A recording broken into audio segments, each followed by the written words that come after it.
ਦੋਸਤੋ ਇਹ ਗੱਲ ਤੁਸੀਂ ਸਾਰਿਆਂ ਨੇ ਸੁਣੀ ਹੋਵੇਗੀ ਕਿ ਭਾਰਤ ਦੂਸਰੇ ਦੇਸ਼ਾਂ ਤੋਂ ਸਮਾਨ ਖਰੀਦਦਾ ਹੈ, ਮਤਲਬ ਇੰਪੋਰਟ ਕਰਵਾਉਂਦਾ ਹੈ। ਪਰ ਇਹ ਵਪਾਰ ਇੱਕ ਤਰਫਾ ਨਹੀਂ ਹੈ। ਭਾਰਤ ਦੂਸਰੇ ਦੇਸ਼ਾਂ ਨੂੰ ਸਮਾਨ ਵੇਚਦਾ ਵੀ ਹੈ। ਪਿਛਲੇ ਸਾਲ ਤਾਂ ਭਾਰਤ ਨੇ ਸਮਾਨ ਐਕਸਪੋਰਟ ਕਰਕੇ ਇੱਕ ਰਿਕਾਰਡ ਹੀ ਬਣਾ ਦਿੱਤਾ ਸੀ, ਕਿਉਂਕਿ ਪਿਛਲੇ ਸਾਲ ਭਾਰਤ ਨੇ ਐਕਸਪੋਰਟ ਤੋਂ ਹੀ ਲਗਭਗ 418 ਬਿਲੀਅਨ ਡਾਲਰ ਕਮਾਈ ਸੀ, ਜਿਨ੍ਹਾਂ ਵਿੱਚ ਕੁੱਲ 75000 ਪ੍ਰੋਡਕਟ ਸ਼ਾਮਲ ਸੀ। ਤਾਂ ਆਖਿਰ ਅਸੀਂ ਕੀ ਕੁਝ ਵੇਚ ਰਹੇ ਹਾਂ ਤੇ ਕਿਸ ਨੂੰ ਵੇਚ ਰਹੇ ਹਾਂ, ਤਾਂ ਇਸ ਨੂੰ ਜਾਣਨ ਲਈ ਬਣੇ ਰਹੋ ਇਸ ਵੀਡੀਓ ਦੇ ਅੰਤ ਤੱਕ। ਉਸ ਤੋਂ ਪਹਿਲਾਂ ਜੇਕਰ ਤੁਸੀਂ ਇਹੋ ਜਿਹੀਆਂ ਵੀਡੀਓਜ਼ ਦੇਖਣਾ ਚਾਹੁੰਦੇ ਹੋ ਤਾਂ ਸਾਡੇ ਚੈਨਲ ਨੂੰ ਸਬਸਕ੍ਰਾਈਬ ਜ਼ਰੂਰ ਕਰ ਲਿਓ, ਕਿਉਂਕਿ ਇਹੋ ਜਿਹੀਆਂ ਵੀਡੀਓਜ਼ ਅਸੀਂ ਤੁਹਾਡੇ ਲਈ ਲੈ ਕੇ ਆਉਂਦੇ ਰਹਿੰਦੇ ਹਾਂ।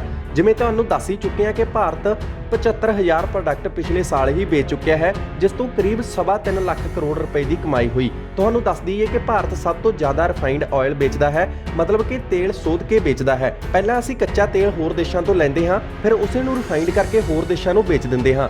ਦੂਸਰੇ ਦੇਸ਼ਾਂ ਵਿੱਚ ਭੇਜੀਆਂ ਜਾਣ ਵਾਲੀਆਂ ਚੀਜ਼ਾਂ ਵਿੱਚੋਂ ਇਹ ਤੇਲ ਹੀ 14% ਹੈ। ਇਸ ਤੋਂ ਬਾਅਦ ਭਾਰਤ ਵਿੱਚ ਡਾਇਮੰਡ ਕਟਿੰਗ ਤੇ ਪਾਲਿਸ਼ਿੰਗ ਇੰਡਸਟਰੀ ਦੁਨੀਆ ਦੀ ਸਭ ਤੋਂ ਵੱਡੀ ਇੰਡਸਟਰੀ ਹੈ।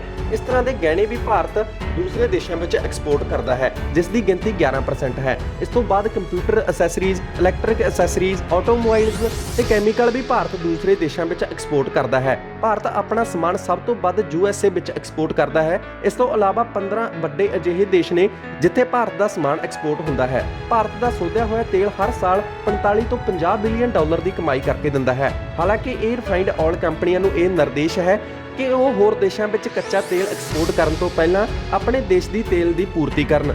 ਹੁਣ ਗੱਲ ਕਰਦੇ ਹਾਂ ਗਹਿਣਿਆਂ ਦੀ। ਤੁਹਾਨੂੰ ਦੱਸ ਦਈਏ ਕਿ ਭਾਰਤ ਹਰ ਸਾਲ ਕਰੀਬ 1 ਬਿਲੀਅਨ ਡਾਲਰ ਦਾ ਸੋਨਾ ਤੇ ਪਾਲਿਸ਼ਡ ਡਾਇਮੰਡ ਹੋਰ ਦੇਸ਼ਾਂ ਵਿੱਚ ਭੇਜਦਾ ਹੈ, ਜਿਨ੍ਹਾਂ ਵਿੱਚ USA, ਚਾਈਨਾ, ਹਾਂਗਕਾਂਗ ਤੇ UAE ਵਰਗੇ ਵੱਡੇ ਦੇਸ਼ ਸ਼ਾਮਲ ਨੇ।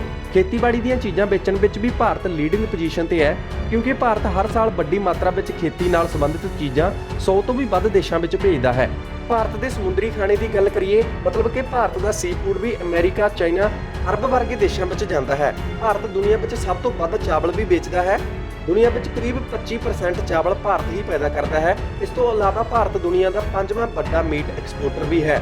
ਕਣਕ ਤੇ ਮੱਕੀ ਵਰਗੀਆਂ ਚੀਜ਼ਾਂ ਵੀ ਭਾਰਤ ਦੂਸਰੇ ਦੇਸ਼ਾਂ ਨੂੰ ਭੇਜਦਾ ਹੈ।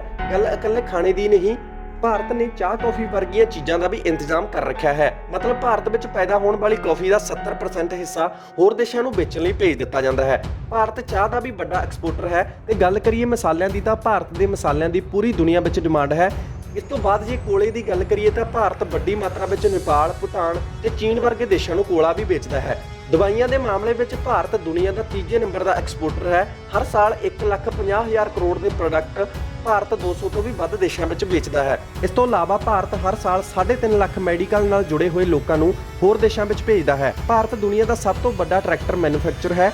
ਸਾਰੇ ਹੀ ਵੱਡੇ ਦੇਸ਼ਾਂ ਵਿੱਚ ਭਾਰਤ ਦੇ ਟਰੈਕਟਰ ਐਕਸਪੋਰਟ ਹੁੰਦੇ ਨੇ। ਭਾਰਤ ਦਾ ਕੱਪੜਾ ਵੀ ਦੁਨੀਆ ਵਿੱਚ ਮਸ਼ਹੂਰ ਹੈ, ਜਿਸ ਵਿੱਚੋਂ 25% ਇਕੱਲਾ ਅਮਰੀਕਾ ਹੀ ਖਰੀਦ ਲੈਂਦਾ ਹੈ ਤੇ ਬਾਕੀ ਹੋਰ ਦੇਸ਼ਾਂ ਵਿੱਚ ਜਾਂਦਾ ਹੈ। ਸਾਡੇ ਨਜ਼ਰੀਏ ਤੋਂ ਦੇਖਿਆ ਜਾਵੇ ਤਾਂ ਭਾਰਤ ਇੱਕ ਵੱਡਾ ਉਤਪਾਦਨ ਵਾਲਾ ਦੇਸ਼ ਹੈ। ਚੀਨ ਤੋਂ ਅਸੀਂ ਇਲੈਕਟ੍ਰੋਨਿਕ ਸਮਾਨ ਤਾਂ ਲੈਂਦੇ ਹਾਂ, ਪਰ ਅਸੀਂ ਚੀਨ ਨੂੰ ਵੀ ਸੀ ਫੂਡ, ਕੱਪੜਾ, ਕੈਮੀਕਲ ਤੇ ਹੋਰ ਬੜੀਆਂ ਚੀਜ਼ਾਂ ਦੇ ਰਹੇ ਹਾਂ। ਚੀਨ ਦੇ ਘਰਾਂ ਵਿੱਚ ਇਸਤੇਮਾਲ ਹੋਣ ਵਾਲਾ 70% ਪੱਥਰ ਵੀ ਭਾਰਤ ਭੇਜਦਾ ਹੈ। ਭਾਰਤ ਨੂੰ ਦੁਸ਼ਮਣ ਕਹਿਣ ਵਾਲਾ ਪਾਕਿਸਤਾਨ ਵੀ ਭਾਰਤ ਤੋਂ ਹਰ ਸਾਲ 14 ਕਰੋੜ ਦਾ ਸਮਾਨ ਇੰਪੋਰਟ ਕਰਵਾਉਂਦਾ ਹੈ। ਇਸ ਤੋਂ ਇਲਾਵਾ ਅਸੀਂ ਪਾਕਿਸਤਾਨ ਨੂੰ ਕੱਪੜਾ, ਟਮਾਟਰ, ਚਾਹ, ਚੀਨੀ, ਕੈਮੀਕਲ ਤੇ ਰਿਫਾਈਨਡ ਆਇਲ ਵੇਚਦੇ ਹਾਂ। ਭੂਟਾਨ ਨਾਲ ਵੀ ਭਾਰਤ ਦੇ ਚੰਗੇ ਰਿਸ਼ਤੇ ਨੇ, ਜਿਸ ਦੇ ਕਾਰਨ ਭੂਟਾਨ ਨੂੰ ਵੀ ਭਾਰਤ ਬੜੀਆਂ ਚੀਜ਼ਾਂ ਐਕਸਪੋਰਟ ਕਰਦਾ ਹੈ। ਦੋਸਤੋ, ਹੁਣ ਤੱਕ ਤੁਹਾਨੂੰ ਪਤਾ ਲੱਗ ਗਿਆ ਹੋਵੇਗਾ ਕਿ ਭਾਰਤ ਦੂਸਰੇ ਦੇਸ਼ਾਂ ਨੂੰ ਕਿਹੜੀਆਂ-ਕਿਹੜੀਆਂ ਚੀਜ਼ਾਂ ਐਕਸਪੋਰਟ ਕਰ ਰਿਹਾ ਹੈ। ਤਾਂ ਕਮੈਂਟ ਕਰਕੇ ਦੱਸੋ ਇਹ ਚੀਜ਼ਾਂ ਤੁਹਾਨੂੰ ਪਹਿਲਾਂ ਪਤਾ ਸੀ ਕਿ ਨਹੀਂ। ਜੇਕਰ ਤੁਸੀਂ ਇਹੋ ਜਿਹੀਆਂ ਹੋਰ ਵੀਡੀਓਜ਼ ਦੇਖਣਾ ਚਾਹੁੰਦੇ ਹੋ ਤਾਂ ਤੁਸੀਂ ਸਾਡੇ ਚੈਨਲ ਨੂੰ ਸਬਸਕ੍ਰਾਈਬ ਜ਼ਰੂਰ ਕਰ ਲਿਓ।